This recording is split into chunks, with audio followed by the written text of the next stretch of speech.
My name is Sarah Kafka, and this is my presentation on transmedia and interactive literacy in the classroom. During this presentation, I'll briefly address what transmedia is, examples, the reason for my interest, uses, potential issues, and why we should use both in the classroom. To help you understand the concept, I've included a few terms and definitions here. Transmedia uses multiple platforms of technology to tell a story. An example is interactive literature. It was one phrase said by Patrick Carman in a TED Talk that interested me in this topic. Patrick stated that according to a recent Kaiser Foundation study, kids are using over 7.5 hours of a day using entertainment media, not including overlap time. This appeals to my career as a middle school librarian, as I'm constantly searching for ways to engage students in reading. Transmedia can be used to engage students during classroom instruction, especially reluctant readers. Instead of reading text silently, students can interact with the instructor and their peers to participate in a rich and dynamic learning environment. This exemplifies Massachusetts Educator Standard 2, which promotes the learning and growth of all students. This topic is very relevant to daily life. Transmedia is not a new concept, and for years companies have been selling products that accompany popular movies and television shows. Transmedia appeals to people of all ages, adults and children. So here's the big question. If we can attract adults and teens around the world to visit and explore content in their free time using transmedia, why can't we do this in school?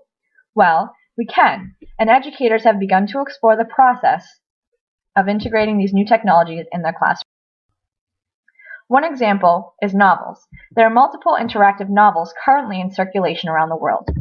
These books require the audience to visit websites, play games, view maps, call phone numbers, and more to engage them to discover more about the material. A few examples are listed here. Another example is websites, software, apps, and games. Students gain an interactive learning experience when they participate in trivia and unlock levels of games by proving an understanding of key concepts. A specific example is Shakespeare in Bits, which helps students to better understand Shakespeare's work through animation, sound, term definition, character maps, and themes.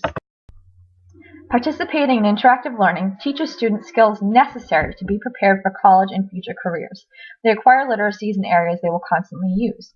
They improve communication, technology, reading comprehension, and critical thinking skills.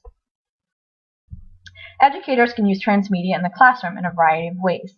They can use it for homework, to motivate students to create projects, and also to encourage students to connect with others locally and globally through chat forums. Students can share educated and respectful individualized opinions on current issues over the internet. One issue that educators will run into is cost. Many forms of educational transmedia require a payment for subscription. This can be a barrier, especially in public sectors. A second is access. Not all educators have access to the technology they need to be effective implementers of transmedia. On the opposite side is the access of students. Educators cannot require students to participate on their own time if the students do not have the access at home. A third is finding the material to align with assignments and curriculum. Educators may have to set aside extra time to plan to search for forms of transmedia that are relevant to their current lesson plans. A fourth is an experience. Teachers, students, librarians, and parents should all be trained in the use of a new media, especially when it is implemented in the classroom. An issue rises for students as well.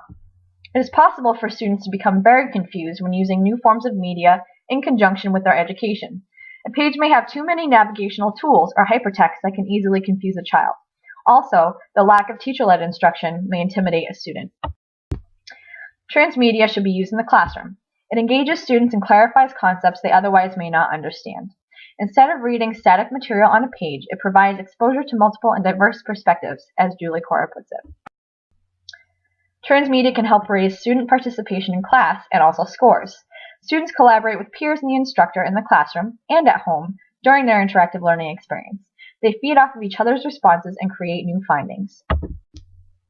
Transmedia can help students take responsibility for their learning. By using different forms of media, they are introduced to new paths and new ways of searching for answers. They step outside of their conventional textbooks and become critical analytics of the information they are reading. When students are taught acceptable use and responsible use, they are learning proper etiquette. Acquiring these good habits is essential, and practicing them at an early age will allow them to carry those habits into high school and college.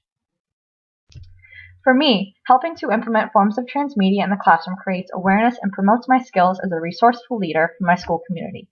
It inspires me to look for it, use it, and create it.